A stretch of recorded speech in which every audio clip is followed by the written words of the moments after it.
For those joining us in person, it's wonderful to have you with us. You're invited to join us in the parish hall for hospitality after the service. For those joining us online, we send special greetings to you. We hope you take a moment to introduce yourself in the chat box, and after the service, you are all invited to a virtual coffee hour. It's a reminder that our visiting Minister Ember Kelley has regular office hours on Saturday from 9 to 1 p.m. To schedule a meeting, please email Ember at minister@uucsi.org. See the weekly newsletter for more info. Weekly gatherings include our women's group via Zoom, held every Tuesday from 7:30 p.m. to 9 p.m. That's led by Kathy Santo, and you should see her if you need more information about that. She's not here today. The men of the church gather via Zoom every other Monday evening, and Tom Saluga is the person to reach out to if you need more information about those gatherings. Tom Saluga is also not here today. Please support our social media outreach. Please like and share our weekly posts on Facebook and Instagram, and remember that all of our services are on YouTube. For those joining us in person, we gently remind you now to please silence your mobile devices. Now let us prepare for this morning's service.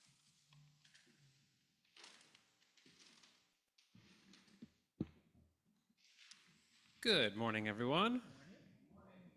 I am Ember Kelley, she, her pronouns, and the visiting minister here at the Unitarian Church of Staten Island, and it's wonderful to be with you all today. So our opening words, our reading, and our closing words all come from the same reading, which is Reflections on Right Relationship by David Miller.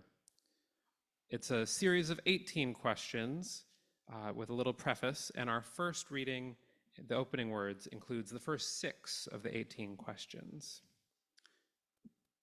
We often hear the question, is there a spiritual practice that is particularly Unitarian Universalist? I believe that there is. Living into our covenantal relationships. Being in community can be challenging, but being in a faith community can give us the opportunity to explore our edges and test our assumptions.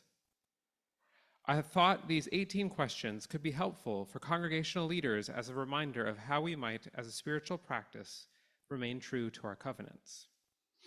So here are the first 6 questions. What intentions are we assuming of the other, and what impact are we having no matter our intentions?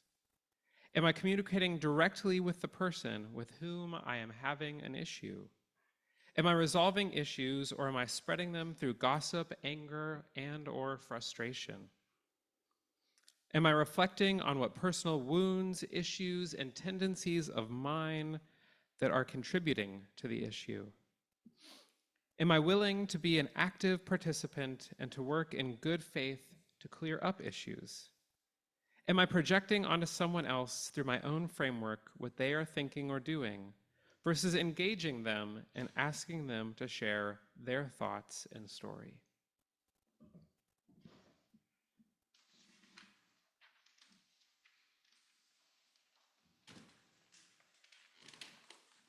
I invite you to join me in lighting our chalice. You can find the affirmation in our order of service.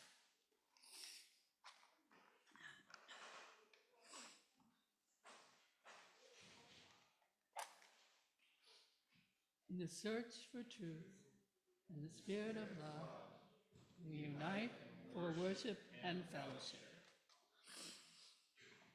As an extension of lighting our chalice, I want to take a moment to light 3 candles for some of those who have recently been affected by police brutality, knowing that we cannot cover all the names of those affected.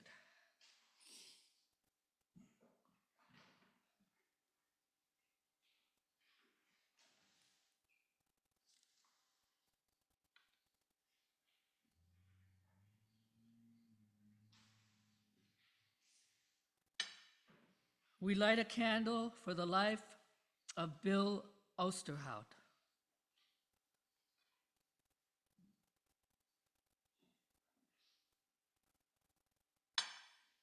We light a candle for the life of John Piazza.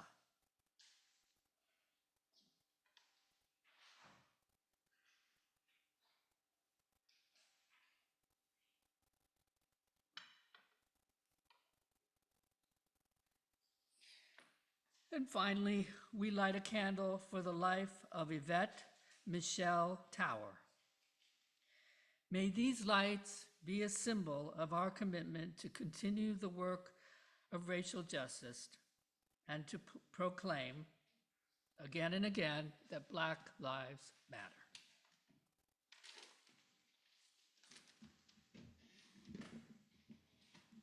You might have noticed a small insert in your bulletin today. Don't worry, we're not going to be reading the whole 12 points and 3 pages. I will not ask that of us.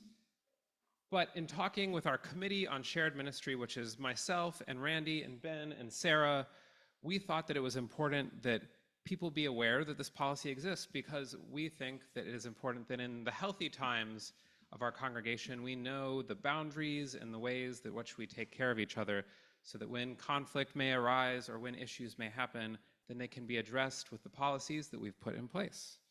And so we wanted to make sure that this was shared. It was approved by the board on October 14th, 2015. And so we wanted to offer folks the chance to read it. I hope you can pay attention and maybe save the reading for afterwards, but during the meditation time could also serve as a time. If you don't like meditating, you can take some time to read. We figured that more reasonable to ask you to share in a communal reading would be points 1 and 2, which kind of express why this exists in the first place. It can also be found in the actual order of service versus the insert. But I will go ahead and lead us, and you're welcome to read along with me. Point 1, community and individual privileges. While openness to diversity is one of the prime values held by our congregation and expressed in our denomination's purposes and principles, we affirm the belief that our congregation must maintain a secure atmosphere where such openness can exist. Concern for the congregation as a whole must be given priority over the privilege and inclusion of the individual. Point 2, purpose of procedure. The following procedure shall guide us in actively and promptly addressing situations in which an individual's behavior threatens the emotional and/or physical security of our members, friends, and/or staff. And with that, that will lead to an early preview of some of the things that we'll be discussing in my message. Please turn to number 16 in your gray hymnals. Please rise.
Now is the time in our service for joys and sorrows. If you're visiting for the first time, this is when you can introduce yourself. For those here in person, we invite you to raise your hand and then stand where you are seated, and I will give you the microphone, and you can say your name, and we invite you all to share what is in your heart. For those joining us online, we invite you to type into the chat your joys and sorrows, Ben will then read them aloud, and we invite you to share what is in your heart.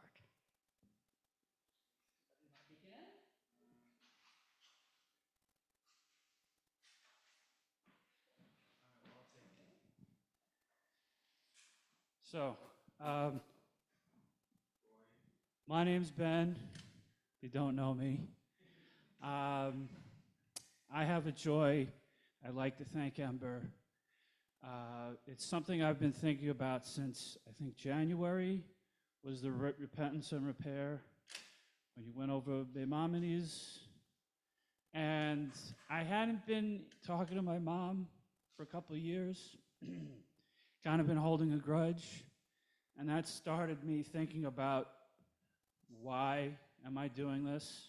Kind of been very open. And also being in spiritual ministry, shared ministry, I've kind of been thinking more about interacting with people and interacting with people, repairing other people's interactions with people. So it just kind of stuck in me that I've been holding on to this grudge with someone who I very much still love and is very important to me. So I just figured, you know, let me send a card, let me apologize, let me not keep this chip on my shoulder. And I've been having some conversations with my mom, and it's been very, you know, very enjoyable. It's been a joy. A joy is the word I'm looking for.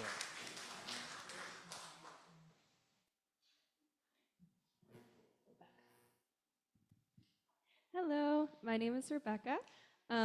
It is my sorrow today that this is the last time that I will be in person here at the Church of Staten Island for at least a little while. But it is my joy today that my mom is here with me. Her name is Kathy, so she'll be staying for hospitality too, and Patrick, of course, too. But Yes, I'm very sorry to hear that you were leaving.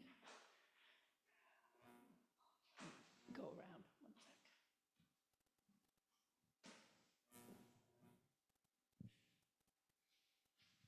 Hi, my name's Diane. I have a joy and a sorrow. Sorrow is my mother had a accident. She broke her hip. She's 93. She's like had a little stroke afterwards. But she was playing the piano yesterday, and they're PTing. It's just amazing. A friend of mine said, well, you know, after 90, instead of saying it's all downhill, which one could say, she's like, oh no, they're so tough. They've gotten that far. They're just going to rehab until. So she'll probably be back home soon. So I'm back and forth. And the joy, well, that's a joy too. The joy is Winsome finally graduated from Purchase College. So she hasn't showed up to empty the car yet, but the car is full of stuff. So if anyone wants to come and like unload the car, it's there. Hi, it's Kathy. It's a very pragmatic kind of joy. The windows are so clean. You could see the sunlight, the leaves. It's beautiful. The church is beautiful. And I want to thank everybody who's been involved in this. Yes, we don't have Christine here today to talk about what happened yesterday. Is there somebody else that would like to talk about how well things went yesterday? I wasn't here personally. So why don't you, Kathy, talk about it a little bit, and maybe people here who don't know what. Well, I don't know all the details because I had a hard time hearing some of the things, but we had landmark preservation people here, and there was a tour. There was some speaking, and there was a young man who just finished some degree. I don't know if it was a master's or something, but he stood there and told us all about the architecture of our church and the history of our church. Now, I've been here for a long time, and I used to teach a history lesson of the church to the kids. So I know a little bit about the history, but I learned things from him, so it was really wonderful. And we had a group of people here that I've never seen before. They found out about it. Some people were interested in sacred spaces. Some people heard about it on Eventbrite. Some people came from Staten Island. I met a woman whose mom came to our church. Her name was Catherine Johnson, and she was here with her daughter and her daughter's husband. So I thought that was very interesting, and it was just a wonderful event. You went on a tour outside, and let me tell you, the church looks really good. You know, I mean, there were things that I had not seen before, the little step stones and everything. It was really great. I think everybody was impressed. As an asthmatic with allergies, I noticed at the minute I stepped in here that the place smells differently. Like I can't smell the fireplace so much. You know, it's just, it smells differently. Having a professional cleaning was something that I think really will be something we will repeat every couple years, perhaps. We'll do a fundraiser for it, though, because it's expensive. But Rose, yes. I want to read Christine's email. Wait for the mic, my dear. Here's a synopsis. The question is, can I actually see it here? All right, on the phone. This is from Christine. I think we did well today, folks. This is all regarding yesterday. This is her synopsis. I think we did well today. We looked terrific, and that was the result of tidying many, tidying many capped off with a team of professional cleaning crew. Decluttering everywhere. Check out the vestry, the little room. New shears in the sanctuary windows, outdoor cleanups, March 30th, and the Memorial Day cleanup subsequent to that. So she's going through all the work that everybody did. Attendees numbered in the 40s, so it was a nice gathering. Andrew Thomas and NYLC, so that's Landmark Conservatory or Conservancy, presented well from the pulpit on our congregations and the congregation's history, and the site's architectural detail, and led an outdoor tour after our guests enjoyed, of course, some of Randy's homemade stuff and his hospitality, lemonade and cookies, which went on to the addition of lemon squares and raspberry squares, which, by the way, there are some leftovers today. So get there early. Andrew confirmed the application. This is, I think, what we're wondering about. Andrew, or I am at least, Andrew confirmed the application for our historic site designation would go on, would be good to go on to next week. I'm sorry, I'm in trouble with the small screen. And, or so. So in other words, in a week or so, with that designation, UCSI becomes eligible to apply for grants and other things like that. So the preservation group will continue that follow-up. Robin took some still shots and Ben videoed. So I guess it's open to everybody to see at this point. One more sentence. I'm testing my new lenses, by the way, here. Marion Rose greeted. Okay. Marion Rose greeted. In addition to our program, they distributed our new cards, which everybody saw, our little bifold cards. And that's really her synopsis, which is a great synopsis on yesterday. What is impressive, I'll speak one more second, is that it was flawless. You got to do a lot of work for it to look easy, right? For it to go smoothly, there's a lot of work because nothing goes smoothly. Okay, thank you.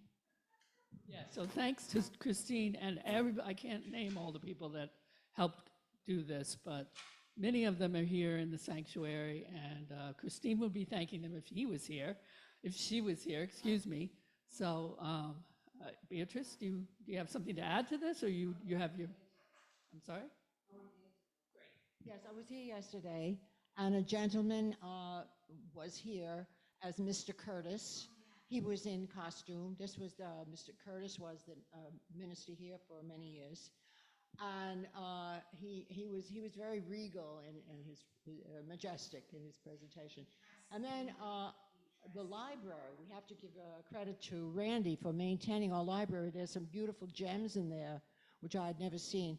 In particular, there were 3 little volumes. They're about so big. And they were, they're still out there, okay. And they are works of Mr. Curtis. One of them is a compilation of the articles, newspaper articles that he did. He had a regular column, I don't know what paper, but at any rate. And then one is a novel that he wrote. We know he wrote a novel. But there are some gems in that library, and it's worth checking out. So, Randy, that was brought to our attention and part of the program.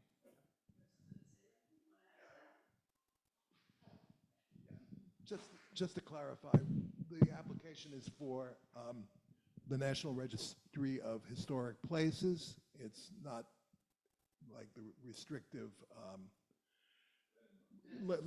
city landmarks, laws and everything, but it gives us recognition.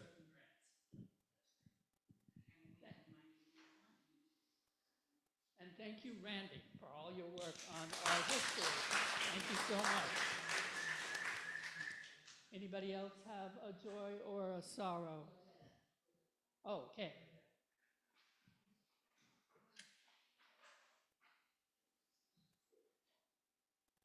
Claudette. Hi, good morning, everybody. I'm Claudette. And my joy is a little bit weird, but my grandson that came into this church when he was very, very little, like 2 and 3, I don't think he's been back since, maybe once.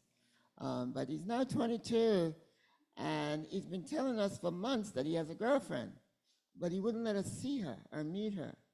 I don't know why he was afraid. So he finally brought her over, and we met her. And what a lovely young lady. And it's so nice to see them together. It was a joy. So that's my joy. Thank you.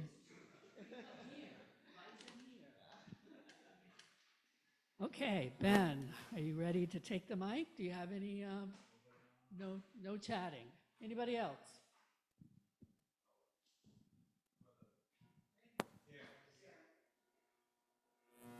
Oh, okay.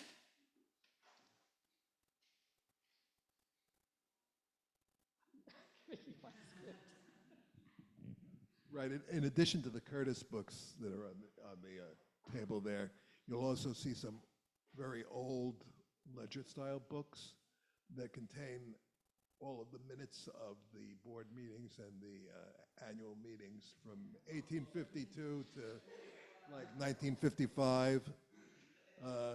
During the, some of them were quite falling apart. They were written in cursive, of course, originally. A little hard to read, some of it. But apparently during the 100th anniversary celebration in 1952, the minister transcribed the original first volume from 1852 to 1879, which is available on the church's, I think it's available maybe on the church's website, is it? I'm not sure, but under the history section. But also I'm continuing from 1879 up. So I've almost reached a point where they started typing stuff, so that's nice.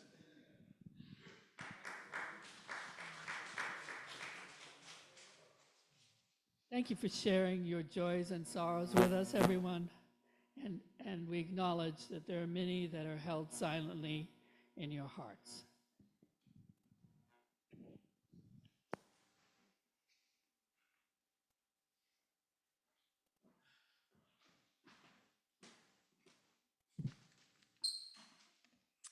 We will now pause briefly for meditation. I will offer you a prompt to focus your meditation, and then ring the bell. At that point, I invite you to begin the meditation with 3 deep breaths. After a few minutes, I will ring the bell again to mark the end of our time. Our meditation quote is from the UU Leader Lab. It is as follows. When a community understands that humans are complex creatures with capacity for both care and harm, it finds a way to encourage the safety and thriving of all of its members. It sets clear expectations of appropriate boundaries and behaviors, encourages the practice of deep listening and compassionate communication, and offers to restore community and repair relationships when harm has occurred.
So now is the time for our Time for All Ages, or perhaps more appropriately, discussion for a whole congregation.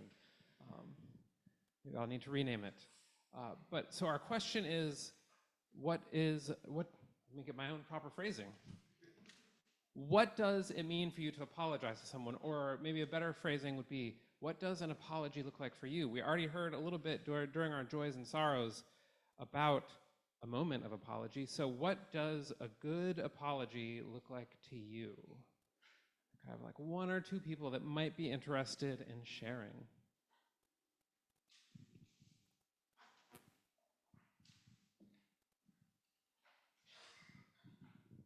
Yes, for me, I had a situation where I didn't speak to my mother for like 20 years. And for me, an apology was somehow tied up with forgiveness. Anyone else?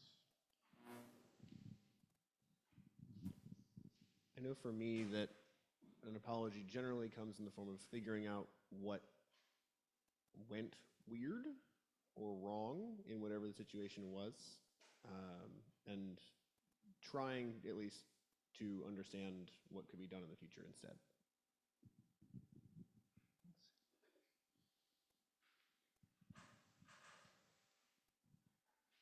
All right, last one here. Last two.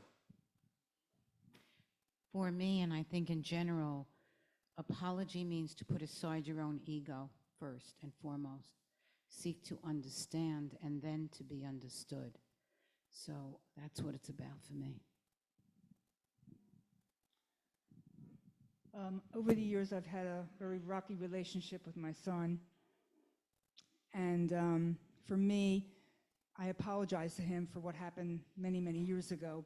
It's bearing your soul and not being afraid that whatever happens is going to happen, and hope that he can, forgive me for whatever, and that we can have some kind of relationship.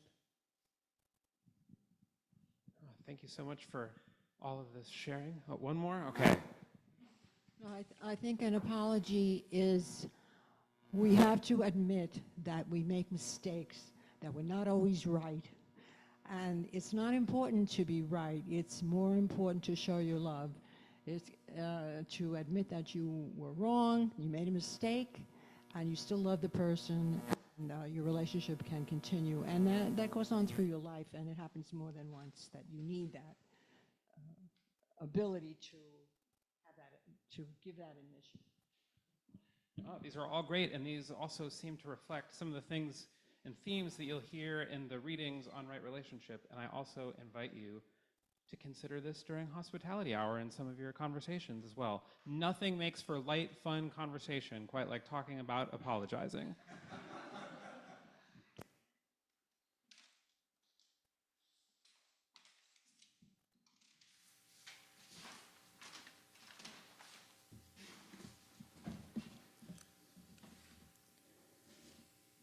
Okay, give Ben a chance to adjust the camera after having to chase me around the room. So our reading is a continuation of these reflections on right relationship. They're the next 6 questions. Am I actually trying to live the principles and values of Unitarian Universalism by acting with compassion, respect, and a high value of our interdependence? Am I actively listening to what others are saying and not formulating a response or the next comment or question while they are talking? Can I let go of my need to control the situation? Can I graciously leave space for others by letting someone else speak first, especially those not traditionally centered, or by not speaking my mind if that point has already been raised by someone else already? Can I help lift up the life of another or the group in my words and actions? Can I have disagreements with an individual or group and do so in love and respect and continue to stay in the community?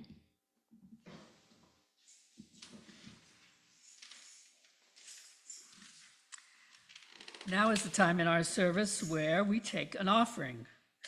We know it is the gifts of all of us that help support our ability to thrive and gather. For those here in person, we will pass the collection plate.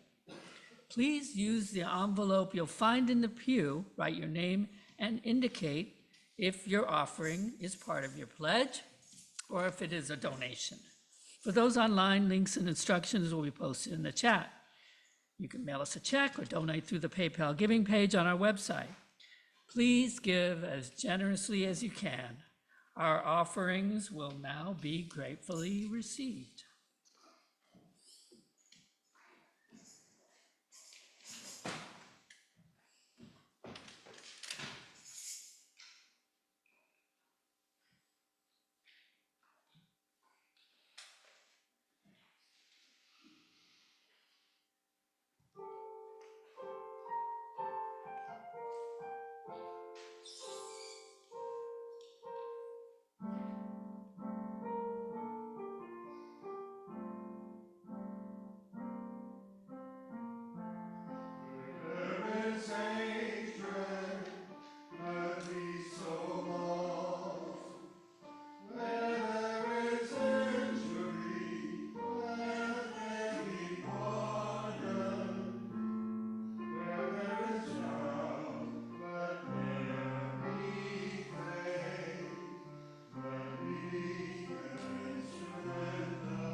Okay, we're consulting here.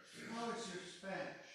Not that to be perfect, but if you can pronounce it, because the fourth verse of our next hymn is in Spanish. Let's go for it. Okay. Number 305 in the Great Hymnal. Please find it.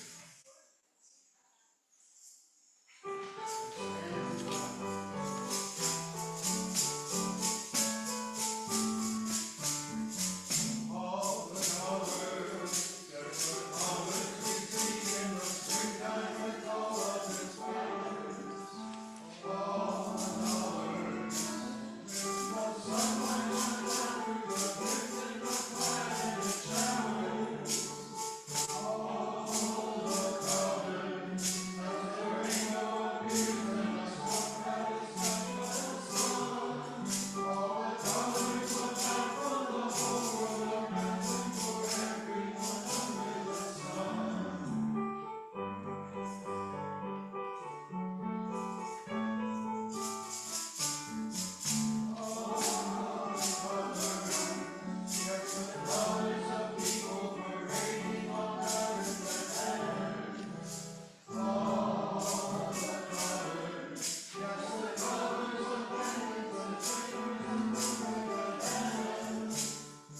As a student who took French in high school, I gave it my best.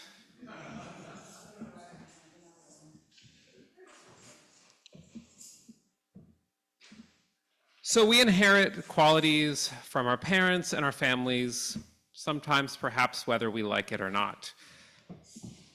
Maybe leaning towards the not. But one of the things that I really value that I inherited from both of my parents is a little sense of wanderlust and a willingness to try new things. You see, both of them come from families where all of the other siblings live within a few mile radius of their parents and have stayed there their entire lives. Meanwhile, both of my parents joined the military and have traveled the world. I'm happy that I inherited this ability and desire to keep traveling. In fact, it's perhaps how I ended up here in New York City, willing to try something a little bit absurd, like moving from Vietnam to New York City in the middle of a pandemic. But growing up as a military kid came with a negative consequence, and that was that I felt like I never quite belonged. Having moved around from being born in Maryland, living in Virginia, Hawaii, and then settling in Wisconsin for the longest span of time, I often felt like I didn't quite belong. This was compounded by my own gender dysphoria that I was dealing with that meant that I wasn't feeling at home in my body either. So I found myself jumping around in religions. That's a whole other sermon, my religious journey, but I've been in about 10 different denominations during the course of my life, and I was always jumping around looking for a place that I felt like I belonged, because every place didn't quite resonate with me, and it felt like there was a connection that they had because they had been there for their whole lives that I just couldn't be part of. In fact, when I did my clinical pastoral education in seminary, which is where you get trained on pastoral care, usually by a more experienced minister, my mentor, in my closing notes, wrote about how I was searching for home and that he hoped I could find it. The thing was, and the thing that I've realized since, is that it wasn't just finding a new place, finding a different place to try and keep trying again and again and again, but that I needed to first feel at home in myself and restore this healthy relationship with myself. But then I also needed to find healthy communities that would support my healing instead of taking advantage of my growing edges, especially my people-pleasing and my desire to volunteer and help, which as a young kid interested in church is how I ended up in seminary, is that they said, hey, you're interested, we're gonna have you involved, and burnout be darned.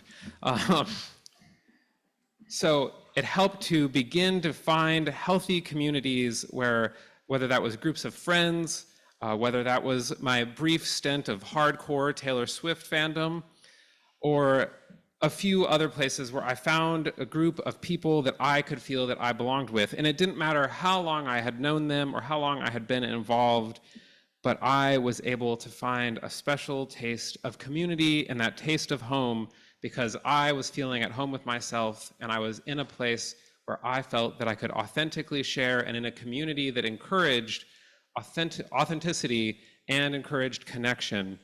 And I feel also fortunate to have found a sense of that here as your visiting minister as well.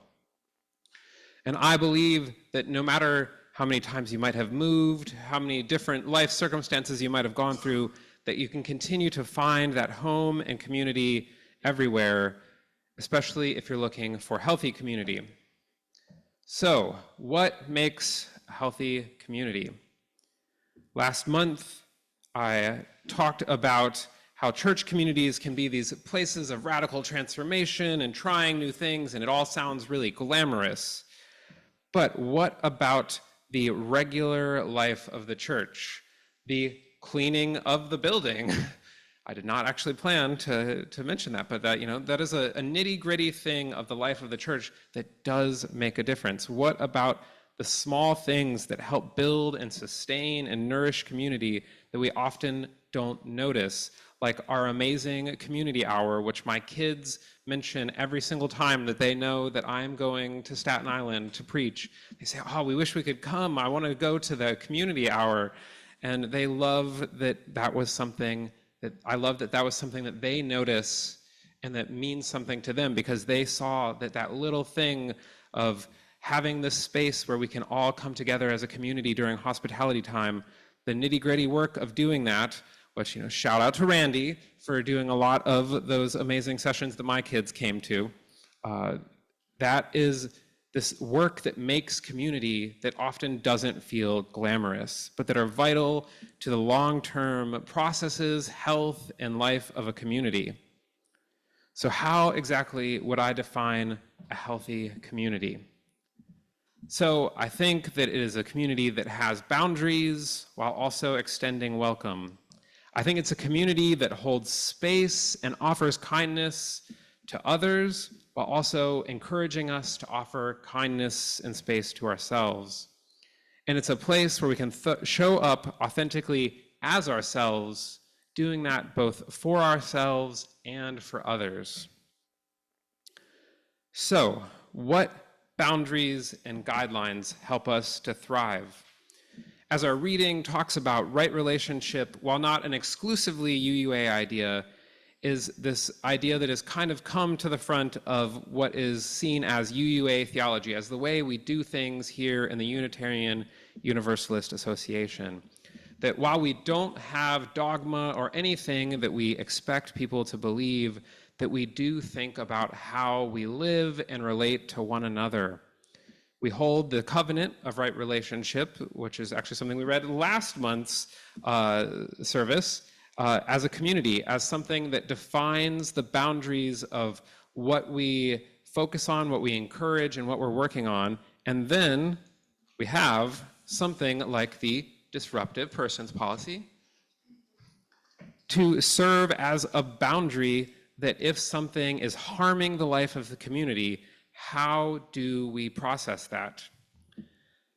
So as a recovering people pleaser, boundaries were not really my specialty for a large portion of my life. If there was an opportunity to say yes, I would take it. If there was an opportunity to overwork myself, I would take that. You know, we can question whether my current balancing of 3 positions is reflective of that, but that is a discussion for future Ember.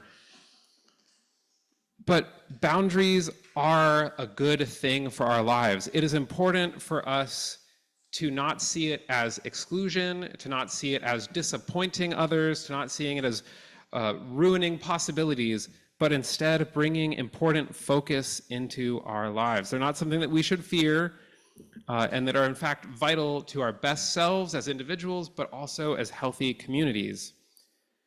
If we have good boundaries, it also enables us to have good practices that don't let the hurtful things of our life or in our communities, or the bad habits in our personal lives or in our communities, just be hidden.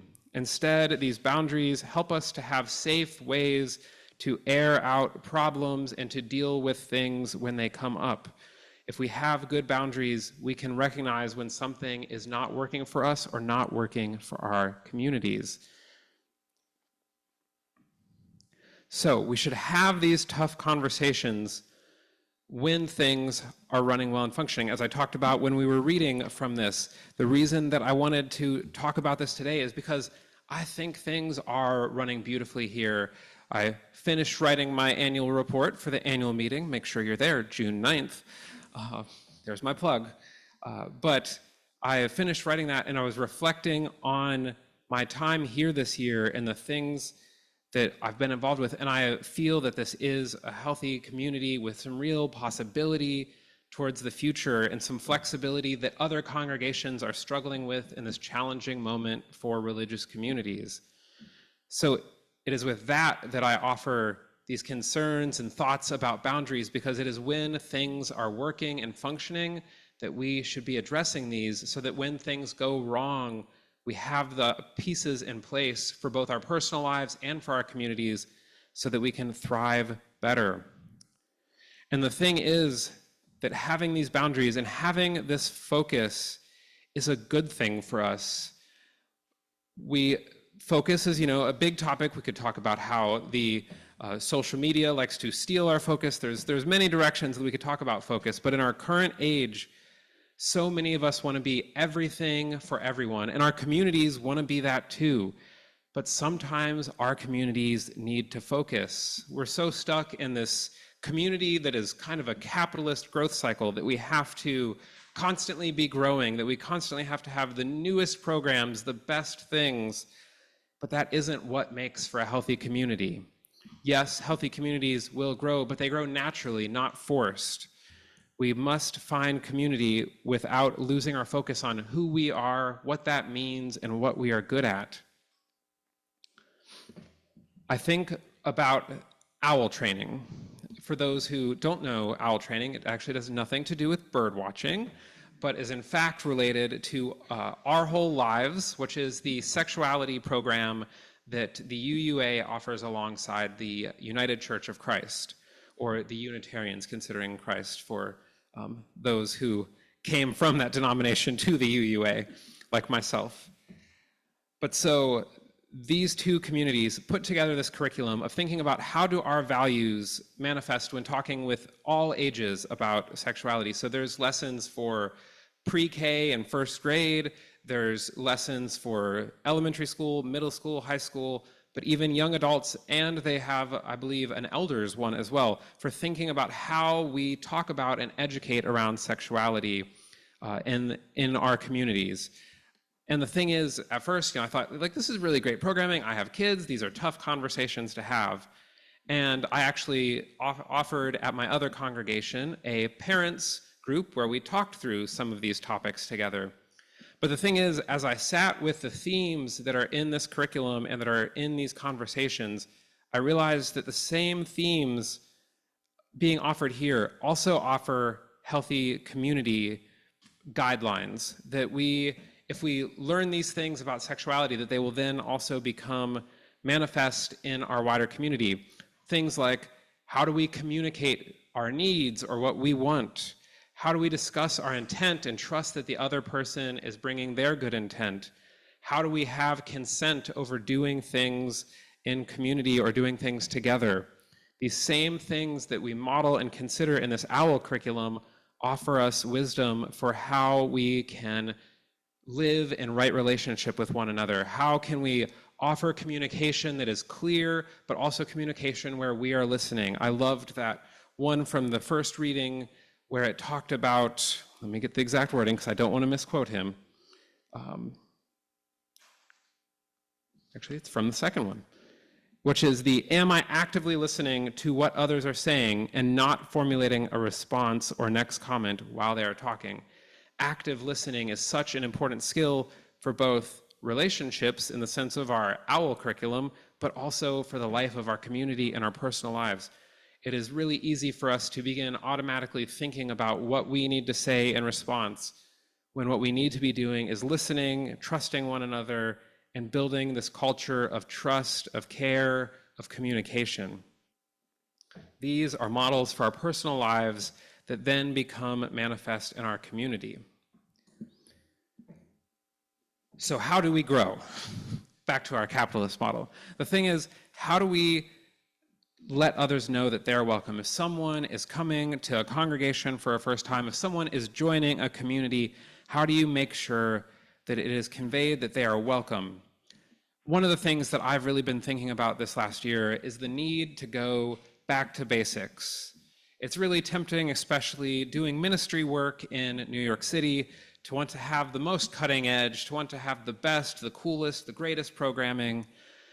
But sometimes we just need to return to the basics. So what I mean by that is sometimes we just need to have good communication with one another, need to connect with our local communities, and we need to have this focus on offering the specific things that we have, knowing what our focus is, knowing what we're good at, so that that can be something that we offer to all. I think about our jazz concert that we did earlier this year and how that was a chance to connect with our wider community. And all it involved was having some conversations to get this planning going. We didn't need to pay for a $10,000 band to come and live stream their concert from here to get people's attention, but instead we could connect with members of our community because we were getting out and talking to them. So when I say back to basics, I mean just returning to the old ways, traditions. I'm here to talk about traditions today, but to return to simpler ways of just having conversations, reaching out to people.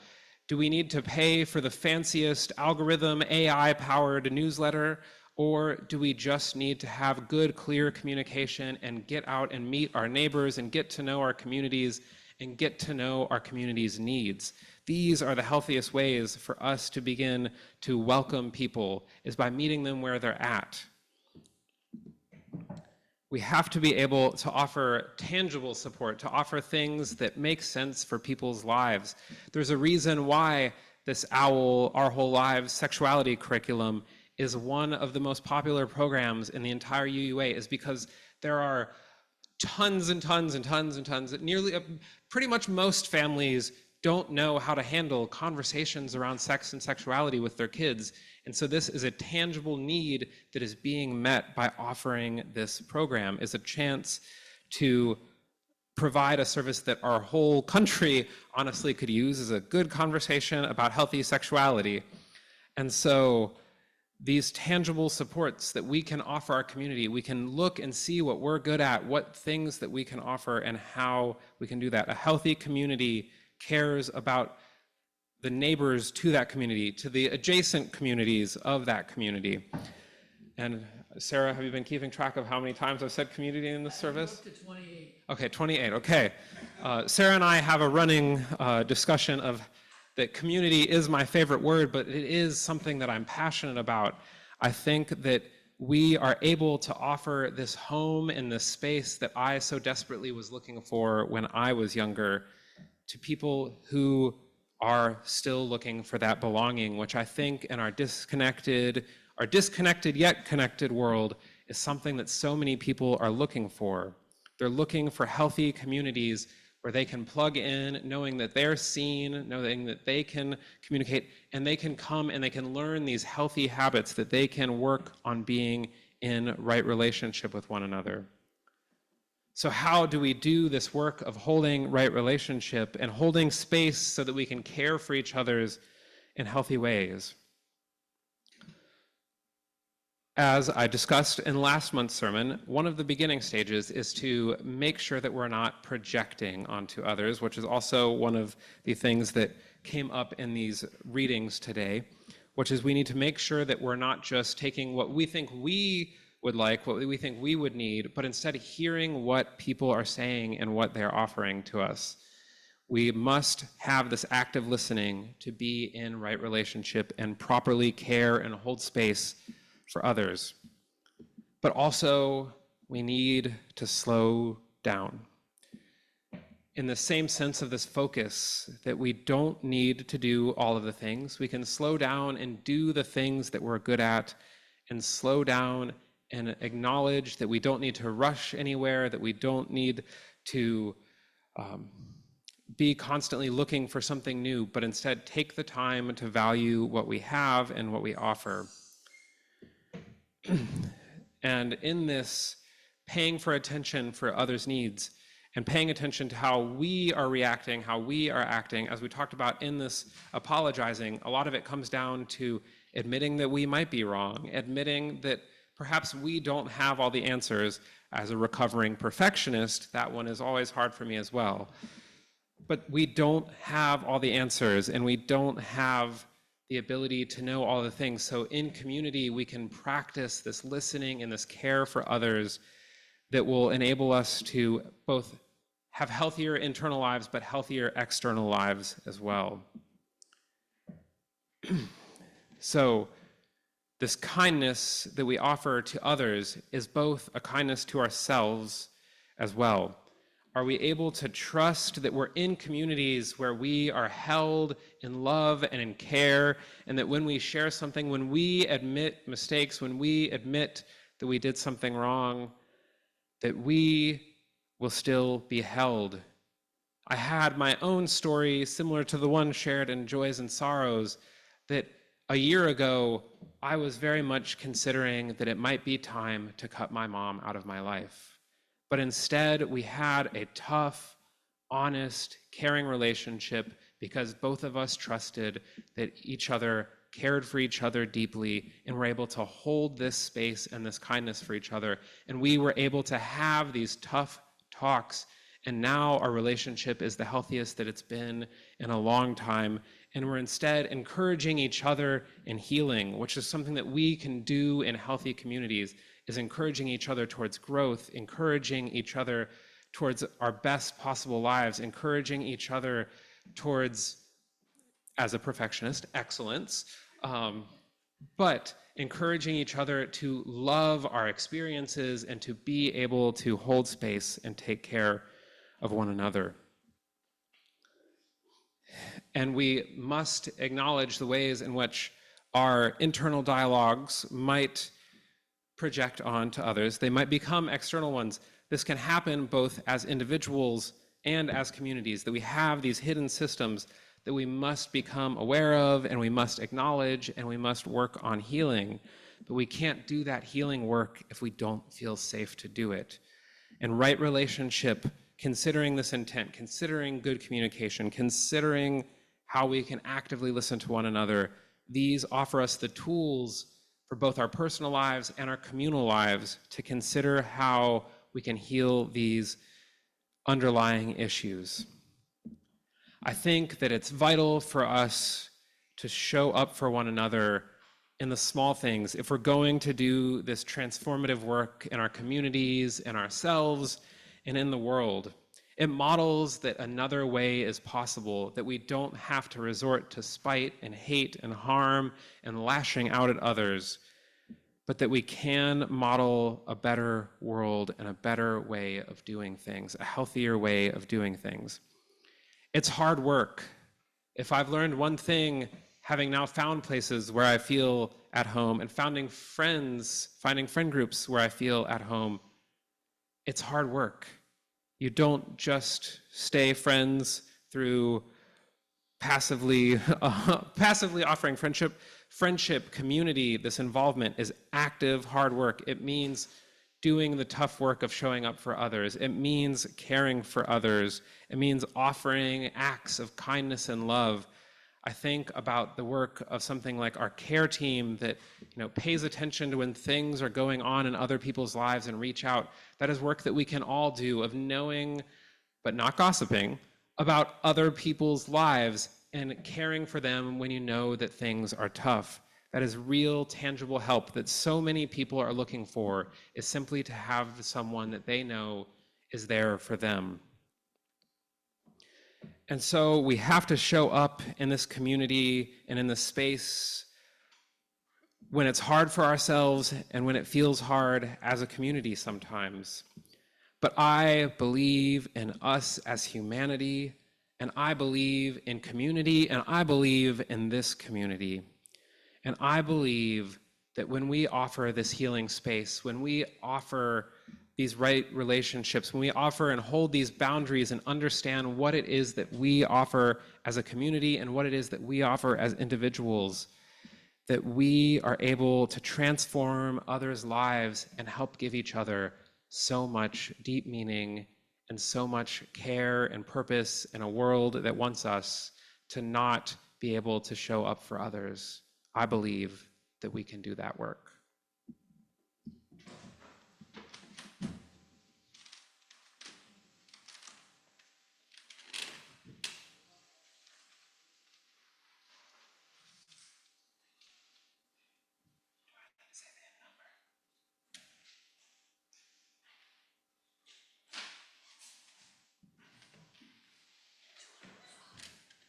Please turn to number 121. We'll deal with like Great Hymn 121. Please rise.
I invite you to join me in extinguishing our chalice.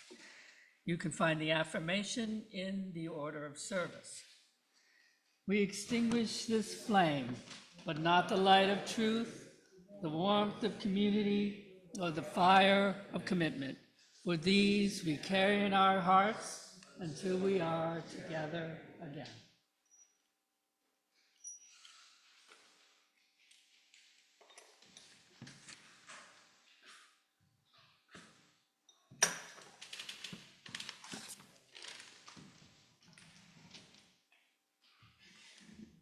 Our closing words are the final 6 questions from this Reflections on Right Relationship from David Miller. Can I take into account the importance of the task in relation to the importance of the relationship? Can I reflect on how my attitude and actions contribute to the culture of our community? Am I willing not to have to be right? Am I being the change I wish to see in the world and really acting in a way that models beloved community? Am I willing to change?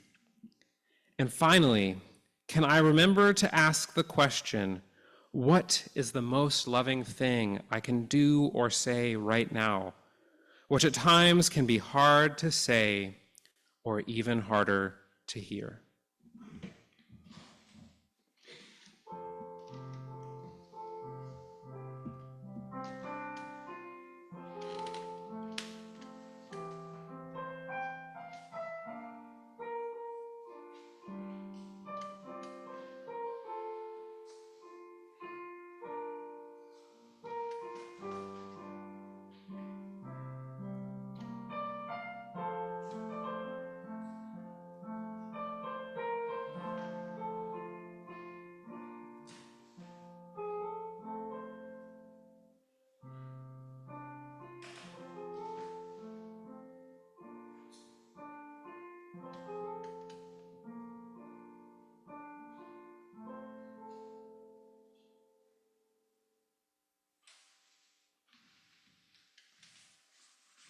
And so ends our service. Please join us in the parish hall if you're here in person, or in virtual coffee hour if you're joining us via Zoom.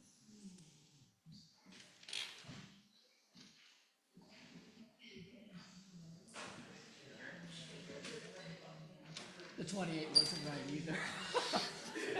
It was a lot of times, but But it was about communities, so great. it's a lot. It was great. Thank you. Thank you. Thank you.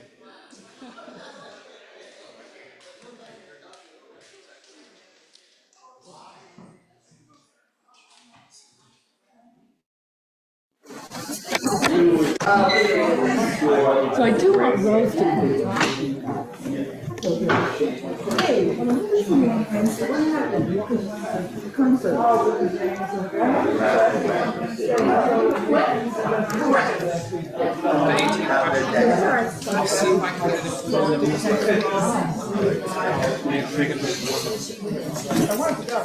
Bye, everybody. Hope you have a great week. Next is this next time. Yeah, it won't be now till the fall, right? That's it. Thank goodness. I read that, the series of 18 questions. Thanks, Sue. Hello. Hi, Ben. It's Bonnie. I don't know if you can hear me.